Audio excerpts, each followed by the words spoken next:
Assalamualaikum warahmatullahi wabarakatuh. Alhamdulillahirabbil alamin hamdan wa syukranillah bi nikmatillah wala haula wala quwata illa billah. Rabbi shrah li sadri wa yassir li amri wahlul 'uqdatam min lisani yafqahu qawli. Amma ba'du. Oke, langsung saja perkenalkan, nama saya Muhammad Junud Nugroho dari kelas 12 agama. Di sini saya akan mempresentasikan tugas ujian praktek mata pelajaran ilmu tafsir. Untuk tugasnya sendiri, mata pelajaran ilmu tafsir diminta untuk memilih dari dua tugas, antara mereview kitab tafsir atau bercerita kisah yang ada di dalam Al-Quran. Berhubung saya orang yang kreatif, saya akan mengkolaborasikan kedua tugas tersebut. Di sini saya memilih untuk mereview kitab tafsir Jalalain. Kenapa kitab tafsir ini dinamakan kitab tafsir Jalalain? Karena kitab tafsir Jalalain ini ditulis oleh dua imam besar, yaitu dua imam Jalalain. Untuk penulis pertama adalah Imam Jalaluddin Muhammad bin Ahmad bin Muhammad bin Ibrahim al-Mahalli. Beliau lahir di Mesir pada tahun 771 Hijriah dan meninggal dunia pada tahun 864 Hijriah di Mesir. Penulis kedua adalah muridnya sendiri, yaitu Imam Jalaluddin Abu Fadl Abdurrahman bin Abu Bakar bin Muhammad bin Abu Bakar al-Hudairi at-Tuluni al-Misri az-Zafi, biasa disebut dengan Imam As-Suyuti. Beliau lahir setelah maghrib pada malam Ahad bulan Rajab tahun 849 Hijriah dan wafat pada malam Jumat tanggal 19 Jumadil Ula di rumahnya di Mesir dalam usia 61 tahun pada tahun 911 Hijriah. Awalnya Imam Jalaluddin al-Mahalli menulis tafsir ini mulai dari surat Al-Kahfi sampai surat An-Nas. Dan ketika menyelesaikan tafsir surat Al-Fatihah, beliau wafat. Innalillahi wa inna ilaihi raji'un. Lalu muridnya yang bernama Imam Jalaluddin As-Suyuti pun melanjutkannya. Beliau menulis kitab ini dari surat Al-Baqarah hingga surat Al-Isra.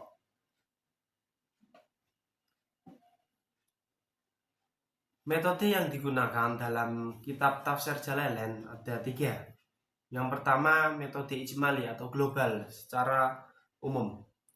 Metode yang kedua adalah metode tahlili atau analisis, karena di dalam kitab ini banyak analisis. Dan yang ketiga, metode yang digunakan kitab tafsir Jalalain adalah metode ar-ra'i. Kenapa? Karena dalam menafsirkan ayat demi ayat menggunakan hasil pemikiran ijtihad para mufassir. Oke, langsung saja saya akan bercerita sedikit tentang kisah Luqman Al-Hakim yang ada dalam Al-Quran surat Al-Luqman ayat 12-19. Saya buka di kitab tafsir Jalalain.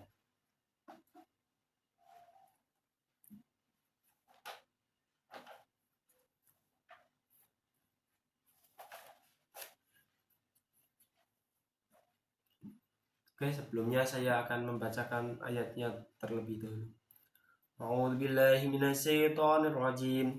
Bismillahirrahmanirrahim.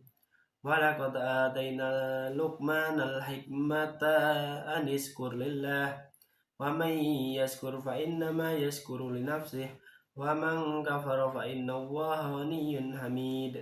Wa idh qala Luqmanu libnihi wa huwa ya'iduhu ya bunayya la tusyrik billah inna syirka ladzulmun 'adzim. Wa wasaynal insana biwalidayhi hamalathu ummuhu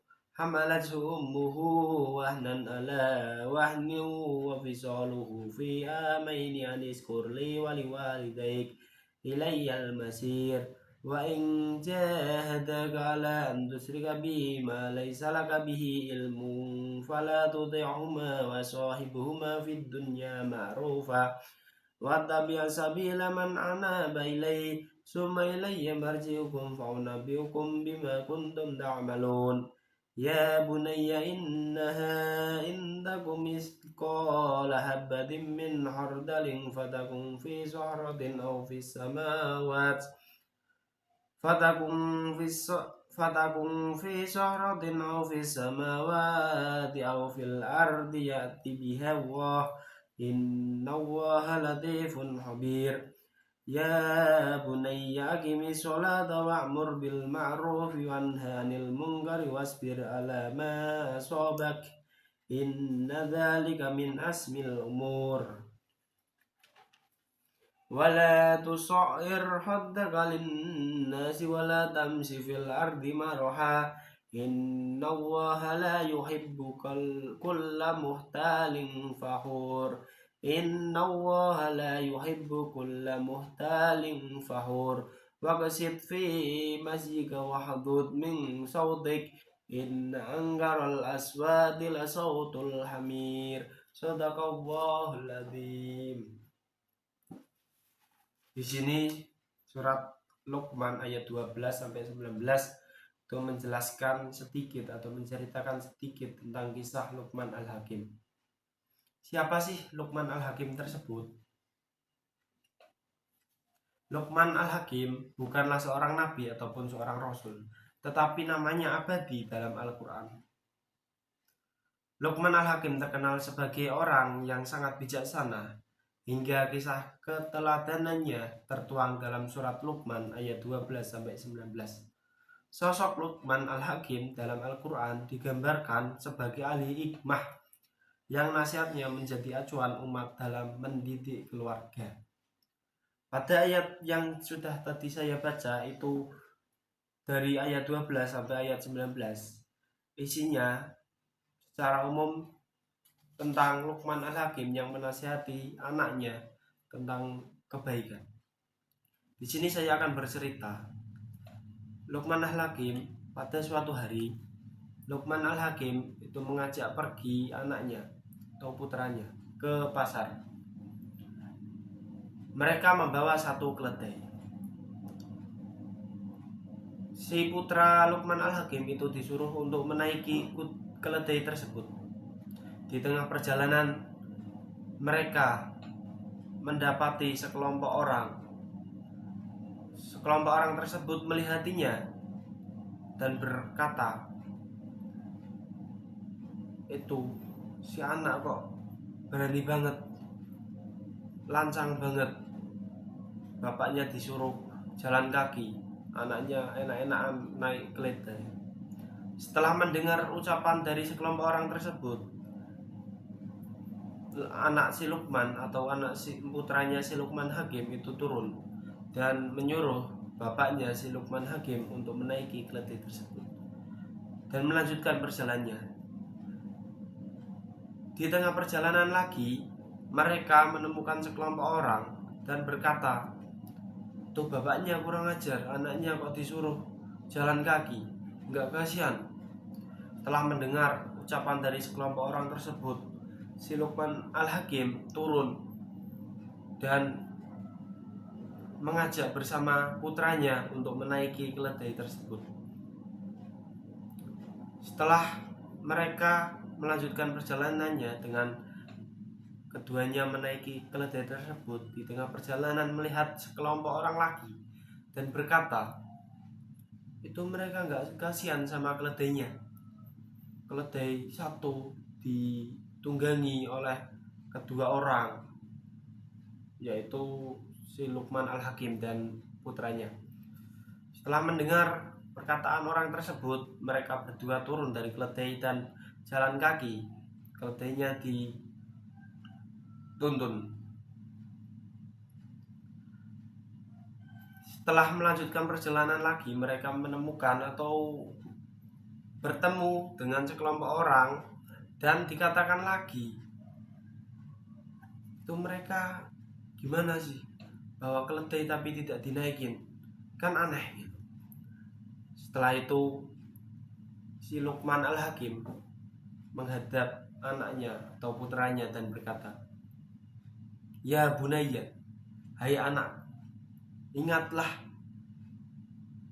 perkataan orang lain itu jangan kau dengar. Karena apa? Jika kau hidup itu mengurusi perkataan orang lain, kau tidak akan merasa benar di mata mereka.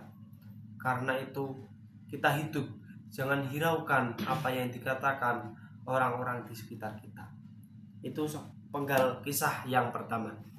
Ada kisah lagi. Si Luqman Al-Hakim itu diminta untuk menyembelih seekor domba. Dan seekor domba tersebut setelah disembelih disuruh untuk dibelah. Si Luqman Al-Hakim diminta untuk menunjukkan bagian mana anggota tubuh dari seekor domba tersebut yang paling baik. Setelah domba tersebut disembelih oleh si Luqman Al-Hakim, beliau mengambil hati. Disampaikanlah hati tersebut kepada orang yang memintanya. Yang kedua, si Luqman Al-Hakim disuruh lagi menyembelih domba yang kedua dan diminta untuk mengambil organ tubuh domba yang paling buruk. Kemudian si Luqman Al-Hakim mengambilkan satu hati untuk orang yang memintanya. Kemudian ditanya, kenapa ketika saya minta untuk ambilkan anggota atau organ tubuh yang paling baik kamu bawa hati? Dan juga kenapa ketika saya minta untuk ambilkan organ yang paling buruk adalah hati juga? Luqman Al-Hakim menjawab, hati ini menjadi pusatnya organ tubuh. Jika hatinya baik, semua akan baik. Jika hatinya buruk, semua juga akan buruk. Semua organ tergantung pada hati. Jadi ingatlah, hati kunci dari segalanya.